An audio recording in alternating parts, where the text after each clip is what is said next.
years, I know you have been in the industry, the hair industry, for a while now, and just here today, just to get the wealth of knowledge that you have in reference to the industry.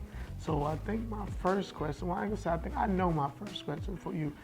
What do you want to see changed in the industry?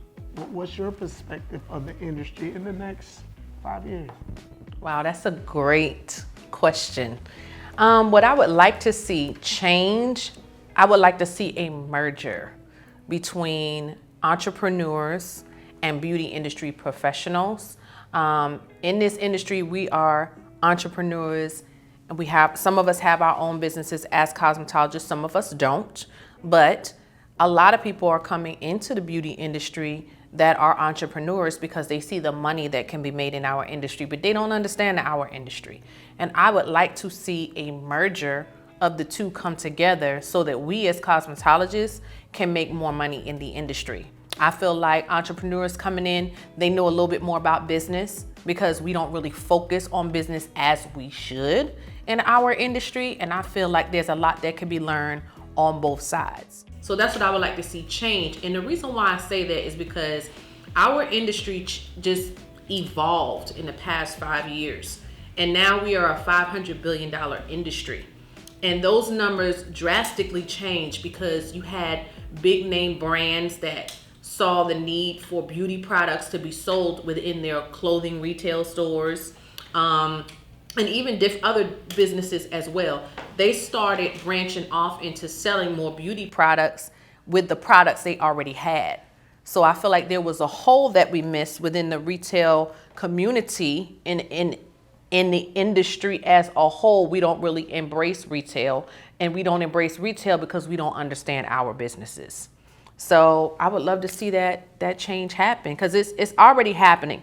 We just have to find a way to work with one another to make our side, our portion of beauty industry professionals be able to come up in their business aspects.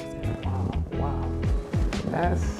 How would you label the industry? If you had to put a label right now on the industry, how would you label the industry? Trendy. Trendy influencers. I believe that a lot of us only see what's happening now versus planning for what's to come in the future. My mind is always light speeds ahead. And right now we have trends going on with wigs and hair extensions.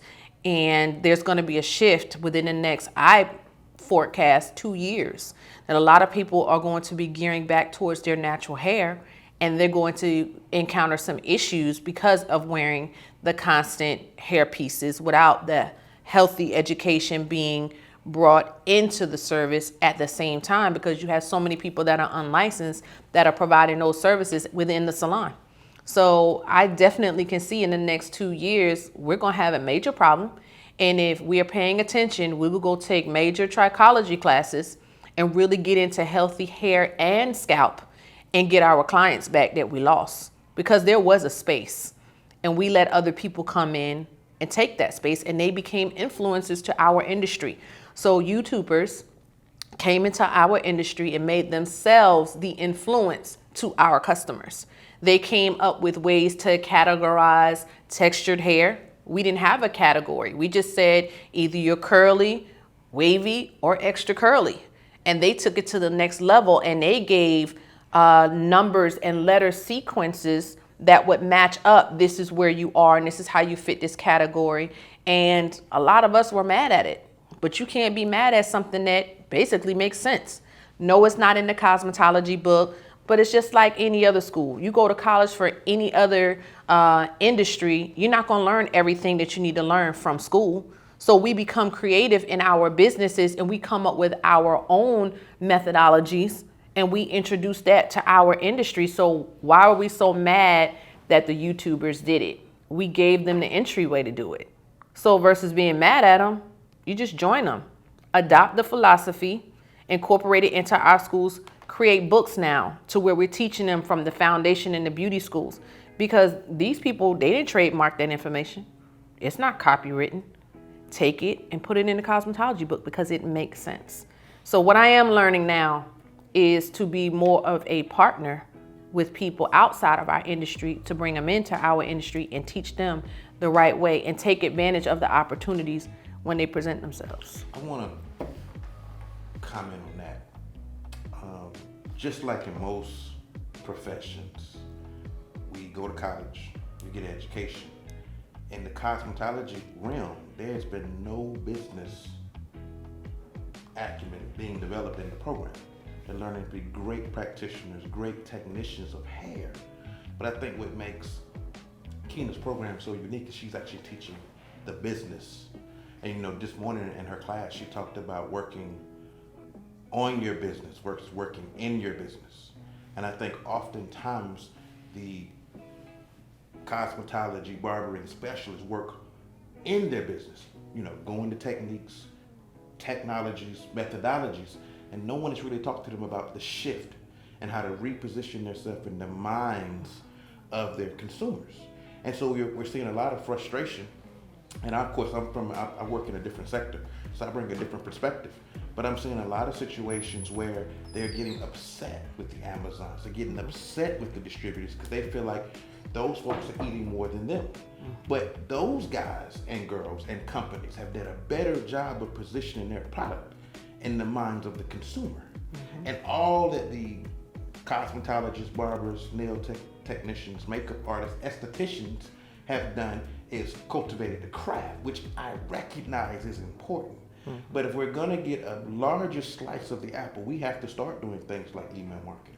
We gotta start doing advertising, marketing strategy, understanding our accounting numbers, doing strategy planning, understanding the business.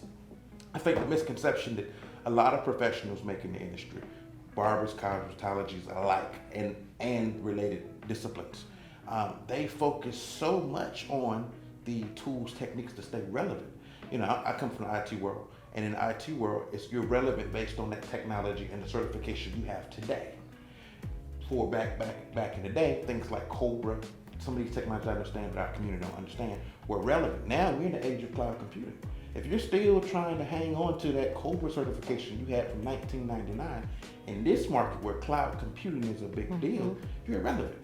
Same thing in this industry as well. We're seeing trends that transcend the industry, just business adoption techniques and methodologies. And so what I'm seeing a lot of our professionals stuck in the tools, the techniques, the craft, and missing it on the business front. Not understanding the accounting systems, not understanding true strategy development, not understanding business development, capture management strategy, retail, really being able to deconstruct that number and not just charging $75 for a service because that's what the competitor down the street is doing. But do you really understand the competitive strategy and the competitive landscape of the industry and situating yourself in a way to capitalize on it? Oftentimes in Keena's classes, I'm gonna give it back to Keena, but oftentimes in the class we use this Amazon versus Best Buy example. Amazon eroded the profit share of a lot of companies, including Walmart. Best Buy has not changed their price in any shape, form, or fashion. Best Buy provides education. And because Best Buy gives you the education and the product, they maintain their profitability. Their profitability has not eroded. Because at Walmart, Amazon, you might be able to get a better price. But Amazon's going to deliver the box. They're going to tell you what HDMI cable to use. They're going to help. They're going to come in and look at the place in which they're going to put the box. They're going to make sure, no, this sound quality here is not well. So although Amazon is cheaper, Amazon has more, Best Buy, has more of a service offering that's all inclusive. And that's the shift we're trying to get the cosmetologists and barbering professionals to see to maximize profitability and long-term sustainability. Yes. And those are great nuggets that both you all just gave.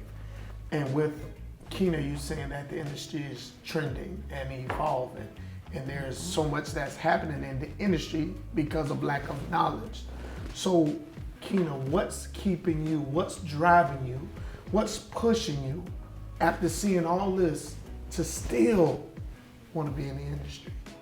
I really want the cosmetologists, barbers, nail techs, makeup artists, spa owners, I just really want them to understand their business. That is my whole goal for doing everything I do. I lead with retail, but I go in with salon business.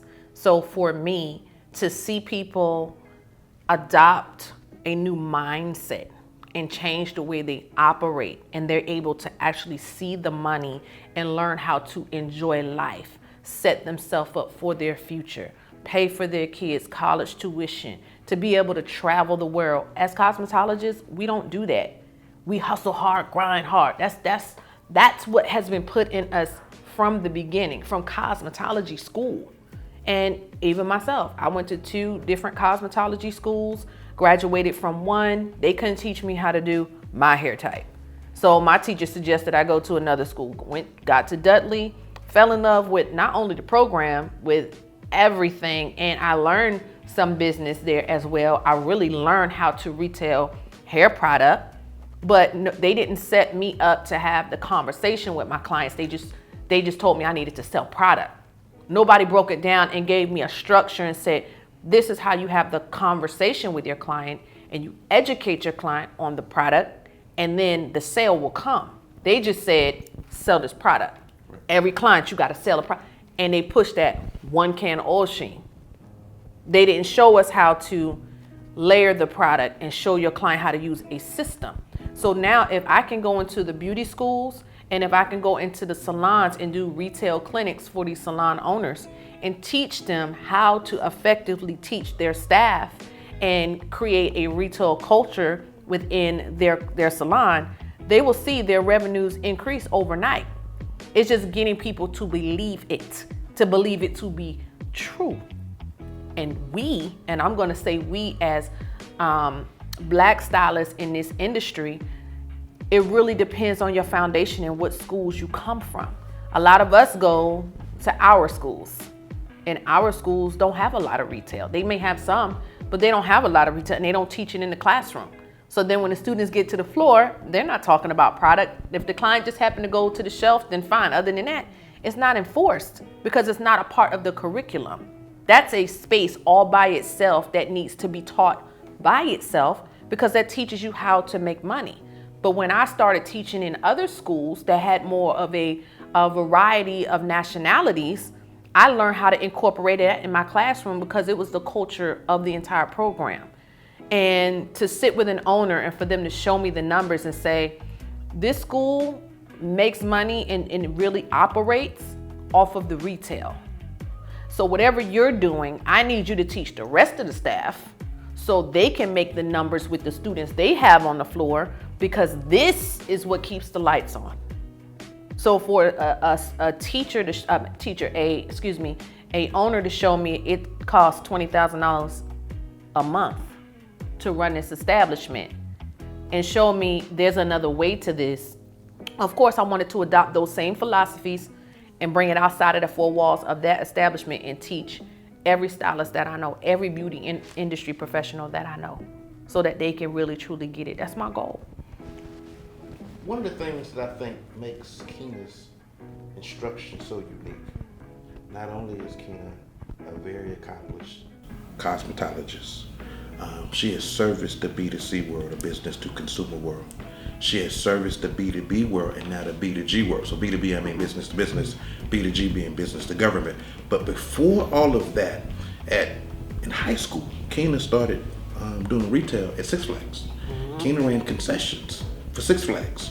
And then when Keena was moving from state to state, and so she left, say, Jersey or Maryland and moved to South Carolina, and she, just life happened and she had to move. In between her license and the reciprocity process, in between her licensing, leaving one state and transferring to another, she found herself being a manager at a lot of these very well-known retail brands. So being a cosmetologist, she understood that. She understood retail at a very early age. But she was a manager, so she understood scheduling. She understood inventory. She understood the business of retail. And that business of retail, she took that information and she transcended it upon the cosmetology industry. Mm-hmm. And I think it actually gave her multiple streams of revenue. And that's the education, the cosmetology coupled with the business, specifically retail, mm-hmm. that I think truly sets her apart in the industry and makes her qualified to teach this information. Mm-hmm. And I know we talk